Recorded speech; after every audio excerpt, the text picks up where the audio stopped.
Temujin was born in 1162, into a world of warring tribes and unforgiving landscapes on the Mongolian steppe. Legend says he arrived clutching a blood clot, a sign among his people that he was destined for greatness. His father, Yesugei, a minor chieftain, named him after a defeated enemy, hoping to capture the spirit of a vanquished foe. Temujin's early life was shaped by hardship. His family were nomads, moving with their herds, living in portable gurs, and enduring brutal winters and scorching summers. From childhood, he learned to ride, hunt, and fight, mastering the skills needed to survive in a land where weakness meant death.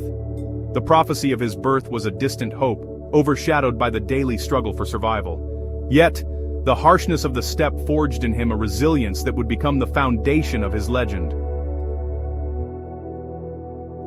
On the steppe, childhood was an apprenticeship in survival. Hunger and danger were constant. Temujin learned to track animals, endure hardship, and read the land. The social world was just as perilous. Alliances shifted, betrayals were common, and even family ties could be deadly. Temujin's father, Yesugei, had powerful enemies, especially the Tatars, and even within his own family, rivalry simmered. His half-brother Begder became a competitor for scarce resources, mirroring the larger struggles of the tribes. These early years taught Temujin to be wary, to trust carefully, and to value strength and resilience above all. The steppe was a crucible, shaping him into a survivor. Every hardship was a lesson in leadership and endurance. Temujin learned that only the strong and clever could hope to thrive. The seeds of his future ambition were sown in this harsh, unforgiving world. At 9, Temujin's life changed forever. His father arranged his betrothal to Berte, forging a vital alliance, but on the journey home, Yesugei was poisoned by the Tatars. Yesugei's death shattered the family's fragile security, leaving Temujin as the nominal head, far too young for such a burden. His mother, Hoelun, was left to care for her children alone, in a society that valued strength and saw widows as liabilities. The clan abandoned them, seeing only mouths to feed, not warriors to defend. Temujin's world collapsed, and the prophecy of greatness seemed a cruel joke. Yet, this loss would become the crucible that hardened his resolve. The struggle for survival had only just begun. After Yesugei's death, Temujin's family was cast out by their own clan, left alone on the steppe. With few animals and no protection, survival seemed impossible. Hoelun became the fierce protector, teaching her children to forage, fish, and hunt for every scrap of food. Temujin, as eldest, bore the weight of their survival. The wilderness stripped away all illusions. Only family could be trusted. This abandonment instilled in Temujin a hatred for the old tribal system and a longing for a world where loyalty was earned, not inherited. Every day was a battle against hunger and despair. The injustice of their fate fueled Temujin's dreams of a new order. In the barren wilderness, the seeds of revolution took root. Temujin's vision for a different world began to form. Hardship forged strong bonds among Temujin and his siblings, but also bitter rivalries. Conflict with his half-brother Begder over food and authority escalated until Temujin and his brother Kasar killed him. This act of fratricide shocked even their mother, Hoelun, who mourned the loss and warned them that unity was their only hope. Temujin's ruthless decision marked a turning point. He would do whatever it took to protect his family and secure their future. He became the undisputed leader, but the cost was high. The lesson was clear. Leadership required both strength and vision. Temujin understood the importance of loyalty, even as he had just violated it. The memory of his mother's words haunted him. He would need to inspire unity, not just command obedience. The path to greatness would demand even harder choices. As Temujin's reputation for courage and leadership began to spread across the Mongolian steppe, it inevitably drew the attention and the envy of the powerful Taichud tribe. They saw him as a threat, and so one fateful day, they captured the young boy, parading him before their people as a symbol of defeat and humiliation. Shackled and powerless, Temujin was forced to endure the scorn of his enemies. The Taichud placed a heavy wooden kangwe around his neck, a brutal device meant to break his spirit and remind him of his helplessness. Day after day he suffered humiliation and abuse, mocked by those who believed he would never rise again.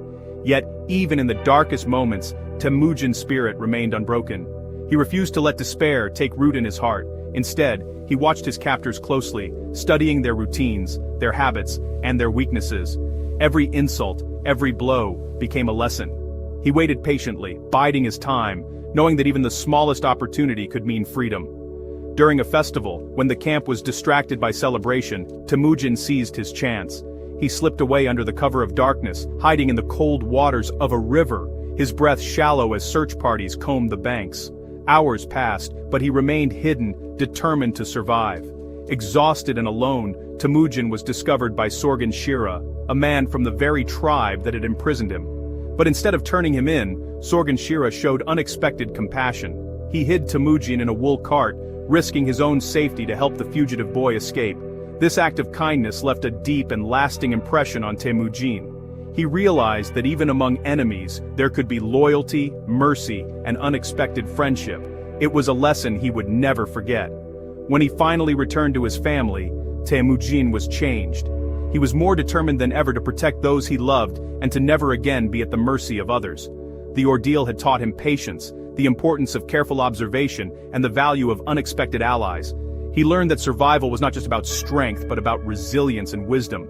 Temujin's will was unbreakable, his resolve sharpened by every hardship he endured. He was no longer just a boy, he was becoming something greater. With every setback, he grew wiser, turning adversity into strength and every challenge into a lesson in survival and strategy. Temujin began to see the world differently, understanding that leadership was forged in the fires of hardship, and that destiny favored those who never gave up. Soon, the world would come to know his name, and tremble at the rise of a new leader on the steppe. After escaping captivity, Temujin was finally reunited with his beloved betrothed, Berta. Together they began to dream of a new life, hoping for peace and stability on the vast Mongolian steppe. Their bond, forged through hardship, became the foundation of Temujin's resolve and ambition. But their happiness was short-lived. The Merkit tribe, driven by a desire for revenge over an old feud, launched a sudden and brutal raid on Temujin's camp under the cover of darkness. In the chaos, Berta was torn from Temujin's side and taken captive, her fate uncertain. Temujin was devastated by the loss, but his spirit remained unbroken. He refused to accept defeat, vowing to do whatever it took to bring Berta home. Alone, on the steppe, he contemplated his next move, determined to turn his pain into action.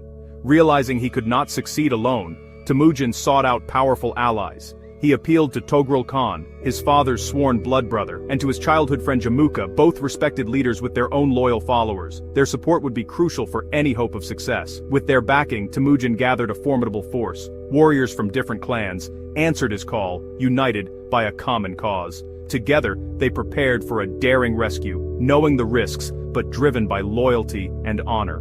The attack on the Merkit camp was swift, bold, and decisive. In the early morning light, Temujin and his allies stormed the enemy encampment, catching the Merkits by surprise. Amidst the chaos, Berta was found and freed, her ordeal finally over. This victory was more than just a personal triumph for Temujin. It marked his first major military success and elevated his reputation among the tribes. His courage and determination inspired those around him, and word of his deeds began to spread. Temujin had turned a moment of deep personal tragedy into a powerful demonstration of leadership and resolve. The emotional reunion with Berta strengthened his resolve, and the loyalty of his followers grew even deeper. The rescue of Berta sent a clear message across the steppe. Temujin was a force to be reckoned with, a leader who would stop at nothing to protect those he loved and to achieve his goals. Allies, both old and new, flocked to his banner, drawn by his courage, vision, and unwavering determination. The tribes began to unite under his leadership, sensing that change was coming. The Mongolian steppe was on the brink of transformation, and at the center of this gathering storm stood Temujin, ready to shape the destiny of his people. His legend was just beginning, and the world would soon know the name of Genghis Khan. The rescue of Berta united old friends and new followers under Temujin's command. His rise was now unstoppable, and the steppe would never be the same. Temujin's victory transformed him from outcast to leader. Once a boy hunted by enemies and betrayed by his own kin, he now stood at the center of a new movement. His rise was not just a personal triumph, it was the spark that would ignite a sweeping transformation across the Mongolian steppe. Warriors from many backgrounds joined him, drawn by his meritocratic approach. Loyalty and skill, not birth, determined status. For the first time, men who had once been rivals, or even enemies, found themselves united under a single banner, their differences set aside in pursuit of a greater cause. He broke with tradition, welcoming anyone willing to swear loyalty, and promoted men for their abilities. This radical idea shattered the old order where only noble bloodlines could command respect or authority. His camp became a melting pot, united by shared purpose rather than bloodline. People from distant clans and even former slaves found a place in Temujin's growing community, forging bonds that transcended ancestry. This new model created a disciplined, motivated army. Unlike the fractured tribal forces of old, soldiers trained together, learned to trust one another, and fought for something larger than themselves. Temujin's followers knew their fortunes rose and fell with his. Their loyalty was not just to a man, but to the vision he embodied, a future where anyone could rise by merit. His greatest weapon was not the sword, but the loyalty he inspired. This devotion bound his followers together more tightly than any blood tie. However, this new order created tension with Jamuka, his old friend, who clung to the aristocratic traditions. Jamuka saw Temujin's reforms as a threat to the ancient ways, and their friendship began to strain under the weight of these changes. Their alliance began to fracture as their visions for the future diverged. The steppe, once united by their bond, now echoed with uncertainty and rivalry. The steppe was not big enough for both. Two leaders, two dreams. Only one could prevail. The coming conflict would decide the fate of all the Mongol tribes. Temujin's revolution was underway, and the world would soon feel its impact. The rift between Temujin and Jamuka erupted into war. Jamuka rallied the old aristocracy. Temujin's meritocratic army grew stronger with each victory. Years of brutal conflict followed, but Temujin's resilience and strategy prevailed. He broke the old tribal structures, forging a new, unified Mongol identity. Jamuka was eventually betrayed and captured. Temujin honored him with a noble death, but punished the traitors. In 1206, on the banks of the Onon River, the tribes gathered. Temujin was proclaimed Genghis Khan, universal ruler of the Mongols. He had united a fractured people into a single nation. The hardships of his youth had forged a conqueror. The world would never be the same. In the windswept steppes of Mongolia, where the endless sky meets rolling grasslands, a story began that would change the world. A boy named Temujin was born into the Borjigin clan around 1162, in a land shaped by fierce winds and ancient traditions. His father, Yasuge, was a minor chieftain, but Temujin's early life was marked by hardship, not privilege. The family's status offered little protection from the harsh realities of the steppe. The Mongol tribes were divided, constantly fighting for survival and resources. Rivalries and blood feuds tore families apart, and alliances shifted like the wind. When Temujin was still a child, his father was poisoned by rivals, leaving his family abandoned and destitute. Suddenly they were outcasts, forced to fend for themselves. Temujin, his mother Hoelun, and his siblings survived by foraging and fishing, learning resilience in the face of betrayal. Every day was a struggle, but these hardships became their greatest teachers. These harsh years forged his iron will, and taught him the true meaning of loyalty and the pain of division. He learned to trust only those who proved themselves through action, not just words. He saw how the weakness of disunity brought suffering to his people. The scattered tribes, unable to unite, were easy prey for stronger enemies and the unforgiving land. Temujin learned to value cunning, adaptability, and the ability to inspire trust. He watched the elders, absorbing their wisdom and their mistakes. Every cold night and hungry day hardened his resolve to change the world around him. The bitter winters and empty bellies became fuel for his growing ambition. He was no longer just a boy, he became a survivor with a vision. The vast steppe became both his classroom and his test. Temujin dreamed of a world where loyalty was the highest virtue and families were not torn apart by petty chieftains. He longed for unity, for a future where his people could stand together. The lessons of betrayal and hardship would shape his destiny. Each setback became a lesson, each loss a reason to keep moving forward. He began to imagine a new kind of unity for his people. In his mind, he saw a nation where the tribes could become one, strong and unbreakable. The seeds of revolution were sown in the heart of a hungry, determined child. Even as a boy, Temujin's spirit refused to be broken. This was the beginning of the legend that would become Genghis Khan, a legend born from struggle, hope, and an unyielding dream for unity. Mongolia in Temujin's youth was a chaotic patchwork of warring tribes: Merkits, Naimans, Karets, Tatars, each vying for power and survival in the harsh, unforgiving steppe. The land was as unpredictable as its people, with shifting loyalties and constant threats lurking on every horizon. Alliances were fleeting, held together by charisma or the promise of plunder, and dissolved at the first sign of weakness. Trust was a rare commodity, and every agreement was shadowed by suspicion. Loyalty was rare, betrayal was common. The bonds between tribes and even families could be broken in an instant, often with devastating consequences. Power was built through strategic marriages, but even these bonds were fragile. Marriages were less about love, and more about forging temporary alliances, always at risk of unraveling.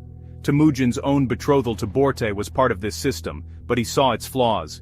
He recognized that such arrangements could not guarantee true loyalty or lasting peace. He realized that a new order was needed, one based on merit, not birthright.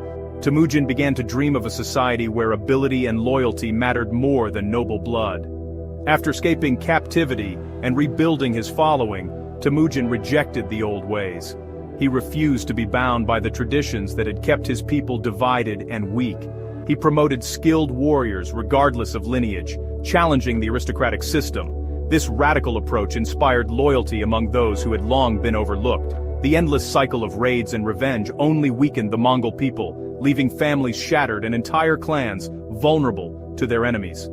Personal tragedies, like Borte's kidnapping, fueled his desire for justice and unity. These losses were not just personal, they were a reflection of the chaos that gripped the steppe.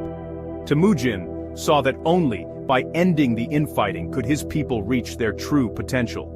He envisioned a future where the Mongols stood together, strong and united. He resolved to be the one to bring lasting change, determined to transform the Mongol world from within and lead his people into a new era. Temujin's leadership was revolutionary. He rewarded loyalty above all else. After battle, spoils were distributed fairly, with special care for the families of the fallen. This system gave every follower a stake in victory and fostered deep trust. Warriors knew their families would be cared for even if they died. Temujin promoted men for skill and loyalty, not noble birth. Boorchu, who once helped Temujin recover stolen horses, became a trusted general, proof that loyalty led to honor and power. Temujin's camp became a brotherhood, united by shared purpose. Widows and orphans were provided for, creating an early form of social security. His compassion and discipline inspired fierce devotion. This foundation of loyalty would become the bedrock of his empire. Temujin was generous to the loyal, but ruthless to traitors. Betrayal was met with swift, absolute punishment. There could be no ambiguity. When rival chieftains broke their oaths, he eradicated their leadership, sending a clear message: betrayal meant annihilation. His war against the Tatars, who poisoned his father, was especially brutal. He executed their leaders and absorbed their people. This was not just revenge, but a political statement. Old rivalries would be erased under his rule. Temujin's harsh justice broke the cycle of endless feuds. Defeated tribes could join his nation if they swore loyalty. Only the treacherous faced destruction. This combination of mercy for the obedient and terror for traitors unified the steppe. He offered a place in his new order to all who would follow him. The message was clear: loyalty brought security, betrayal brought oblivion. This merciless justice was key to building his nation.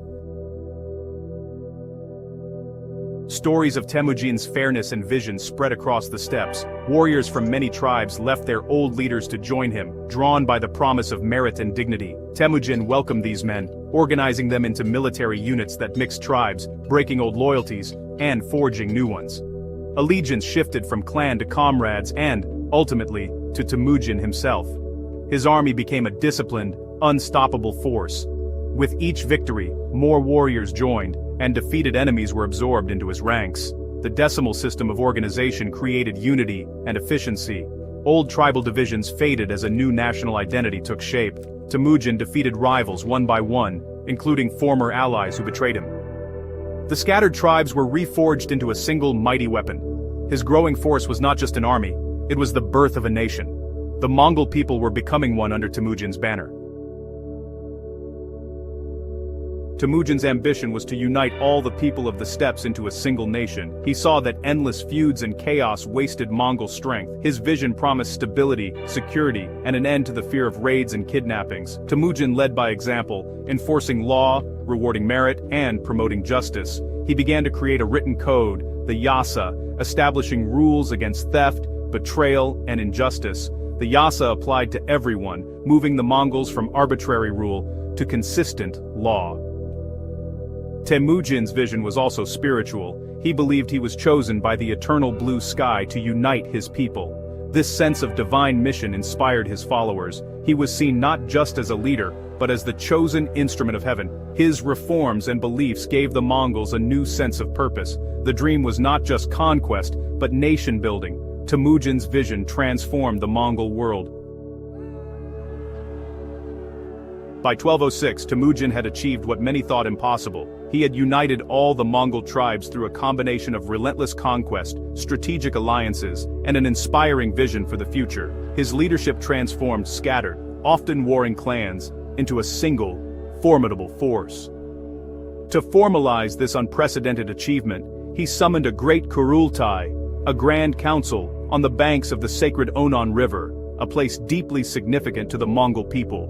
Representatives from every tribe journeyed across the steppe, gathering not as rivals, but as subjects of a single united nation for the first time in their history.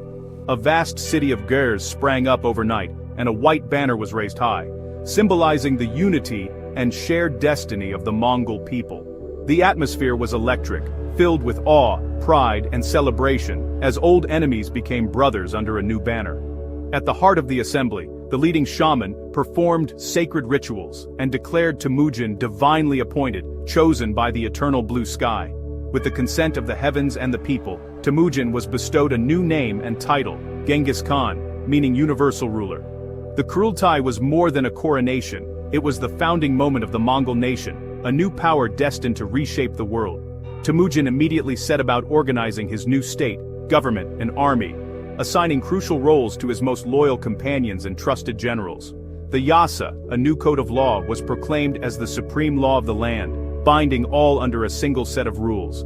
The gathering marked the end of generations of tribal warfare, and the dawn of a new era of unity and peace among the Mongols. The Mongol nation was born, united under one leader, ready to face the world as a single, unstoppable force. From that day forward, the world would never be the same.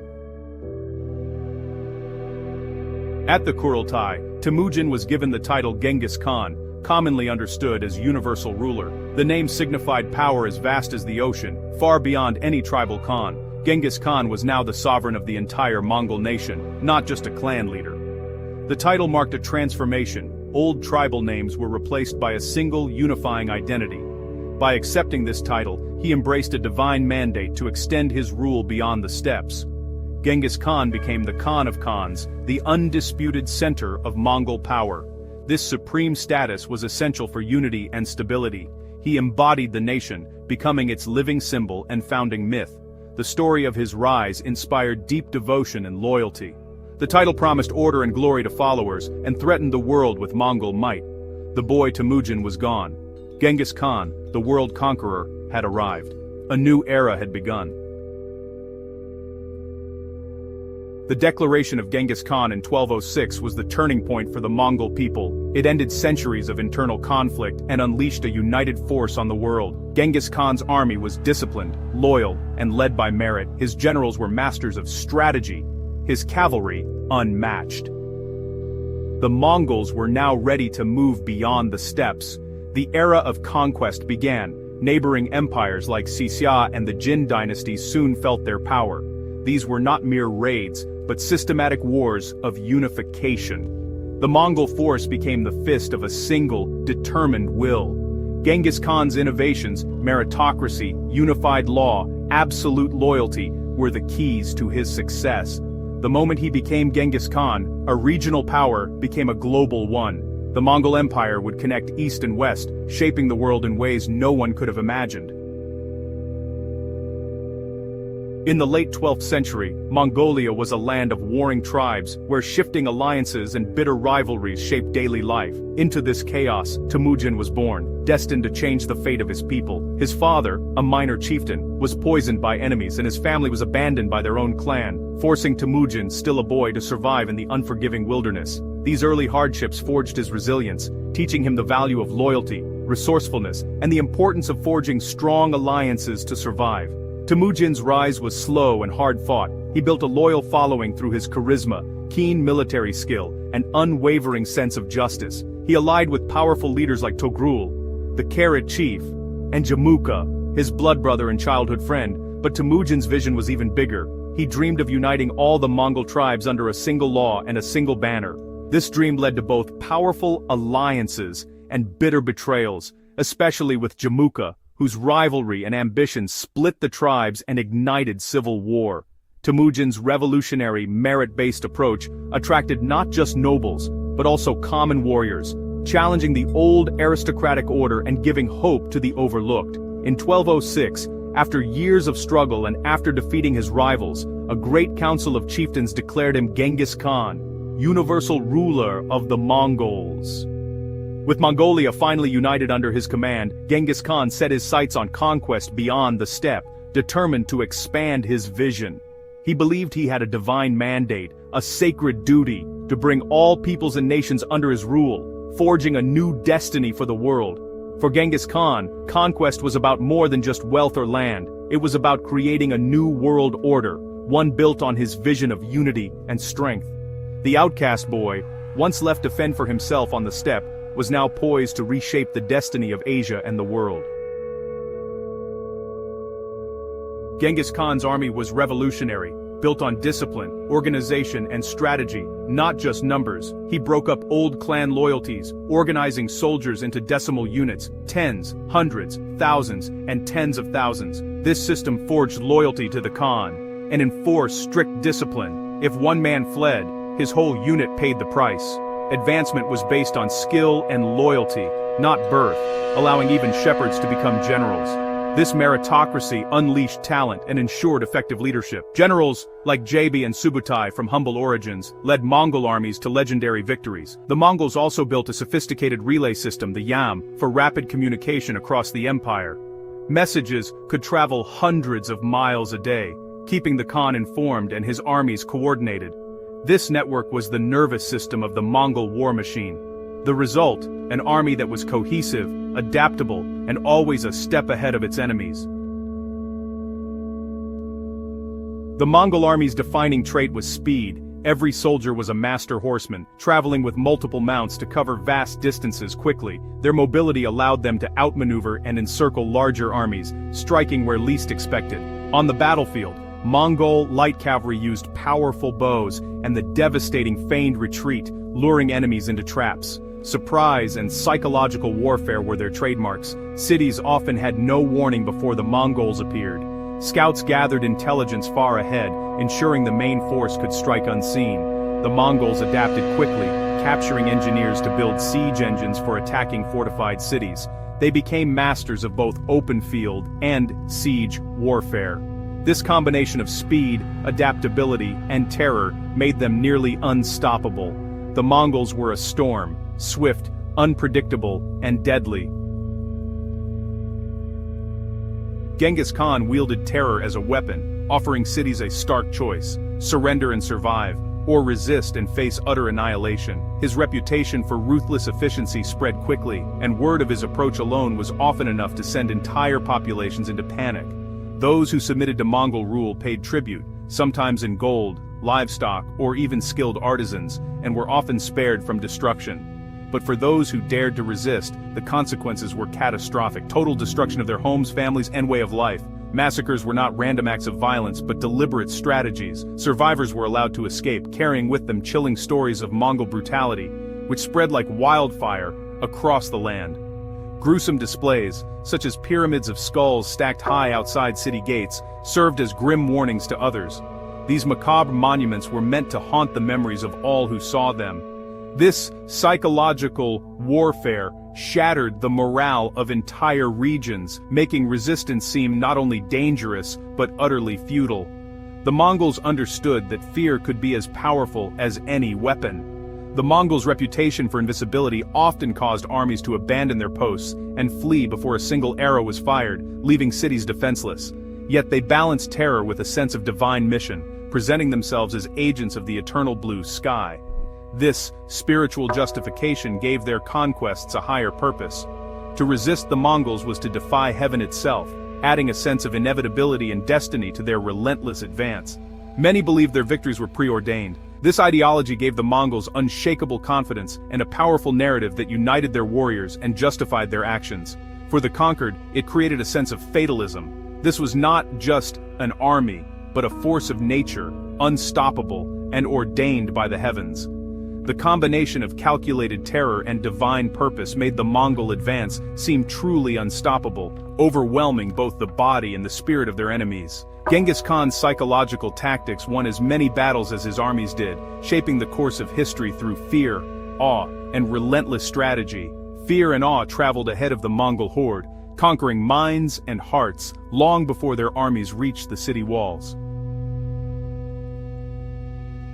Genghis Khan's invasion of the Khwarezmian Empire was a campaign of vengeance and annihilation. Initially seeking peace and trade, he sent a caravan to the Shah, but it was massacred. Even after this outrage, Genghis tried diplomacy, but his envoys were killed in humiliations.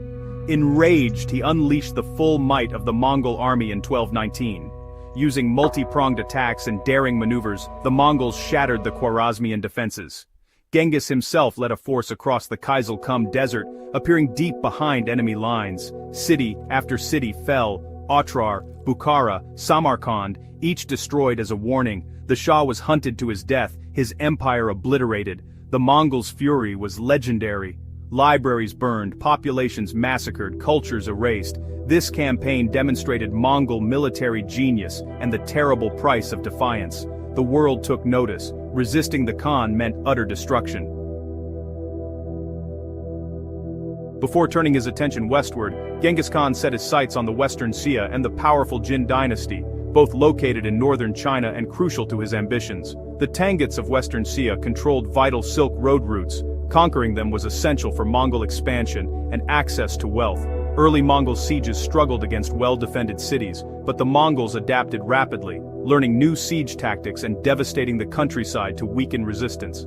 By 1210, the Tangut Emperor was forced to submit, becoming a Mongol vassal and paying tribute to Genghis Khan. With the Tanguts subdued, Genghis turned his armies against the formidable Jin dynasty, long-standing adversaries of the Mongols. The Mongols cleverly bypassed massive fortifications, achieving a decisive victory at Yahuling, which opened the heartland of China to their advance. They swept relentlessly across the North China Plain, isolating and sacking major cities, leaving devastation in their wake. In 1215, the Mongols captured and burned Zhongdu, modern-day Beijing, though the Jin dynasty managed to survive in the south for several more years. Genghis's final campaign, against the Tanguts, was merciless, crushing their kingdom and erasing their royal family and culture in retribution for betrayal. These campaigns gave the Mongols invaluable siege experience, vast resources, and a secure base in northern China for future conquests. The steppe warriors had now mastered the art of empire building, transforming from nomadic raiders into rulers of vast lands. The world of China would never be the same again, forever changed by the Mongol onslaught. Genghis Khan's conquests were marked by staggering brutality. Cities destroyed, populations massacred. Terror was a calculated tool to ensure swift surrender and discourage rebellion. Yet once a region was pacified, Genghis showed surprising tolerance. He imposed no Mongol culture or religion, understanding that a vast empire needed diversity to thrive. His most remarkable policy was religious freedom. Priests and holy men of all faiths were protected and exempt from taxes. Genghis met with religious leaders, eager to learn from their wisdom. This tolerance was rare in the 13th century and helped stabilize his empire. The Mongol Empire became a patchwork of cultures, united by law and order. Genghis Khan was both destroyer and pragmatic ruler. Genghis Khan's conquests brought the Pax Mongolica, a period of peace and stability across Asia. For the first time, the Silk Road was united under one rule, ending centuries of constant warfare. Trade flourished, protected by Mongol patrols and the Yam relay system. Goods, technologies, and ideas flowed freely, gunpowder and printing from China, astronomy and medicine from Persia. Cultures blended, creating a cosmopolitan empire. Even Europeans like Marco Polo could travel safely to China, opening new worlds to the west. Genghis established the Yasa, a universal law code promoting order and justice for all. The Yasa applied to everyone from generals to peasants. This legal framework, combined with tolerance and tradition, transformed conquered lands into a connected world empire. The Mongol legacy was not just destruction, but also unprecedented exchange and unity. When Genghis Khan died in 1227, he left an empire stretching from the Pacific to the Caspian Sea. His successors expanded it further, creating the largest contiguous land empire in history. At its height, the Mongol Empire covered 24 million square kilometers and ruled over 100 million people. It connected civilizations, reshaping the world's political and cultural map. Genghis Khan's legacy is complex, a destroyer to some, a visionary to others. In Mongolia, he is revered as a national hero and unifier.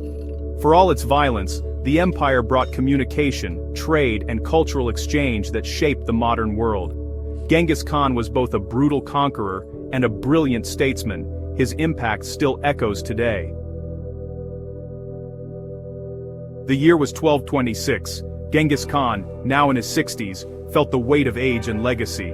He had united the Mongol tribes, conquered vast lands, and built the largest land empire in history. But time was his final adversary. With his days numbered, his thoughts turned to the future of his empire. The Tangut kingdom of Shisia had defied him, refusing to support his western campaigns. For Genghis Khan, loyalty was non-negotiable. He launched one last campaign, not just for revenge, but to send a message. Defiance would not be tolerated. The campaign was grueling. The Tanguts resisted fiercely, and the harsh landscape took its toll. During a winter hunt, Genghis Khan suffered a serious fall. Despite his injuries and fever, he refused to retreat, determined to finish what he started. From his camp bed, he directed the siege and summoned his sons and generals. He spoke not just of battle, but of the empire's future. He knew the greatest threat was not an enemy, but internal division. He stressed unity and the importance of a smooth transition of power. The empire, he insisted, must come before any individual ambition. As the siege wore on, he finalized strategies for both war and succession. His mind remained sharp, even as his body weakened. Genghis Khan was determined to secure his legacy to the very end. He wanted his sons to understand. The empire's survival depended on their cooperation. The fate of the Mongol world would soon rest in their hands. Genghis Khan's final campaign was as much about the future as it was about the present. Genghis Khan had 4 sons by his principal wife, Berte, Jochi, Chagatai, Ogadai, and Tolui. Each was a proven warrior, but rivalry simmered, especially between Jochi and Chagatai. Genghis Khan feared that their conflict could destroy the empire after his death. Determined to prevent civil war, he devised a bold plan. Instead of leaving the empire to one heir, he divided it among all 4 sons. Each would rule a personal domain, or ulus, with its own army and people. Jochi received the western lands, Chagatai the heart of Central Asia, Ogadai the Mongol core and northern China, and Tolui the Mongol homeland. But the division was more than just territory. It was a system to keep the empire united. Genghis Khan named Ogadai, his 3rd son, as the next great Khan. He saw in Ogadai the qualities needed to hold the family together, generosity and wisdom. The other sons were made to swear loyalty to Ogadai, binding them to his choice. This arrangement balanced tradition with innovation, aiming to preserve both unity and stability. Genghis Khan's solution was radical: share power, but maintain a single supreme leader. The fate of the empire would depend on their ability to honor this pact. The world's largest empire would soon be ruled by 4 brothers, but only one would be Great Khan. The future of the Mongol legacy was set in motion. The stage was set for a new era. The division of the empire created 4 powerful khanates, each destined for greatness. Jochi's lands became the Golden Horde, dominating Russia and Eastern Europe for centuries. Chaghatay's Khanate controlled the Silk Road's heart, ensuring stability and trade. Ogaday, as Great Khan, ruled from Karakoram, expanding the empire and building its administration. He established a network of relay stations, speeding communication across continents. Under his rule, the Mongols completed the conquest of northern China and pushed into the Middle East. Tolui, the youngest, held the Mongol heartland and the main army. His descendants would shape the empire's future, Mongke as Great Khan, Hulagu founding the Ilkhanate in Persia, and Kublai, conquering China to establish the Yuan dynasty. Genghis Khan's division ensured his family's power would not only survive, but thrive. Each son's domain became a pillar of the Mongol world. The empire's unity and strength endured through careful planning. The legacy of Genghis Khan was secured for generations. The Mongol world was now a family of empires.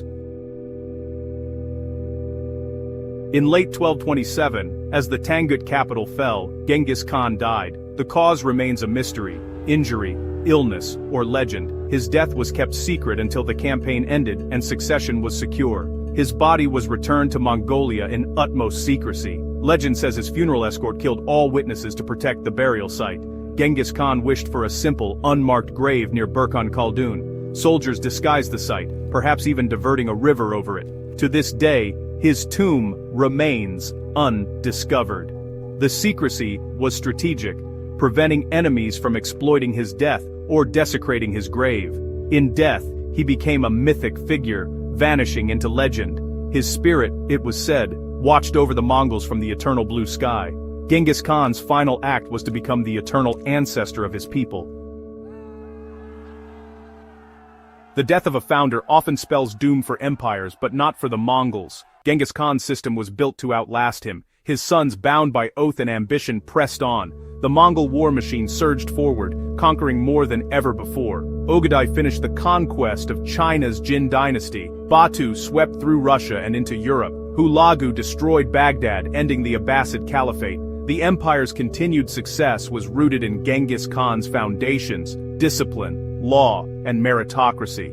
The Yasa unified the Mongols, and generals rose by ability, not birth. The Mongols believed they were fulfilling a divine mission. Genghis Khan's image and laws legitimized his successors. Even as the empire evolved, his legacy remained its core. He had built an institution strong enough to survive him. After conquest came the Pax Mongolica, a time of stability across Eurasia. For the first time, a single power controlled the vast stretch from China to Europe. Travel and trade flourished under Mongol protection. The Yasa, Genghis Khan's law code, enforced harsh but effective justice. Crime plummeted, merchants and travelers moved safely. The Mongols were pragmatic about religion, granting tolerance and tax exemptions to all faiths. Religious leaders were welcomed at court, reducing rebellion and easing governance. The Yam relay system connected the empire, enabling rapid communication. Official messengers could cross continents in days, not months. This infrastructure made the empire governable and prosperous. The Mongol peace laid the groundwork for global interaction. Security, law, and tolerance defined this new era. The world was more connected than ever before. The Silk Road, once fragmented and perilous, was reborn under Mongol rule. The Mongols united the region, transforming the Silk Road into a vast free trade zone. Merchants were protected, bandits punished, and trade flourished. Standardized weights, measures, and even paper money eased commerce. Goods and ideas flowed: silk, spices, and porcelain westward, gold, glass, and silver eastward. Technologies like gunpowder, printing, and the compass traveled to Europe, revolutionizing societies. Persian science and medicine influenced China in return. The Silk Road became a true information superhighway. Missionaries, merchants, and explorers, like Marco Polo, crossed continents, sharing knowledge and stories. These encounters expanded horizons and broke down barriers. The Mongol Empire fostered a new sense of global connection. This era of exchange was one of Genghis Khan's greatest legacies. The world was never the same again. The Mongol-protected Silk Road changed history. East and West were now truly linked. The Mongol Empire eventually fractured, but its influence endured. In Russia, Mongol systems of taxation and centralization shaped the rise of Moscow and the Tsars. The very idea of autocratic rule drew from the Mongol model. In the Islamic world, the fall of Baghdad ended an era, but new empires, Ottoman, Safavid, Mughal, rose from the ashes. The Mughal rulers of India traced their lineage to Genghis Khan, using his legacy for legitimacy. The name Mughal itself means Mongol. In Europe, the Pax Mongolica sparked a hunger for Eastern goods and knowledge. When the land routes closed, Europeans sought new sea routes, fueling the Age of Discovery. Columbus sailed west, inspired by tales of the Great Khan. Genghis Khan's world had set the stage for global exploration. His legacy shaped nations, empires, and the course of history. The echoes of his conquests still resonate today. The world he created changed forever. 8 centuries later, Genghis Khan's name still commands awe and controversy. In the West, he's remembered for brutality and conquest. In Mongolia, he's a revered founder and national hero. His image is everywhere, from currency to statues to brand names. For Mongolians, he represents unity, strength, and identity. Globally, he's a symbol of ambition and world-changing success. Military leaders study his strategies, business leaders his organization. He rose from obscurity to conquer much of the known world. His story inspires and fascinates to this day. Genghis Khan was both destroyer and creator. He brought peace as well as war, connection as well as chaos. His legacy is complex, a reminder that history's never simple. Genghis Khan's influence endures, a testament to the power of human ambition.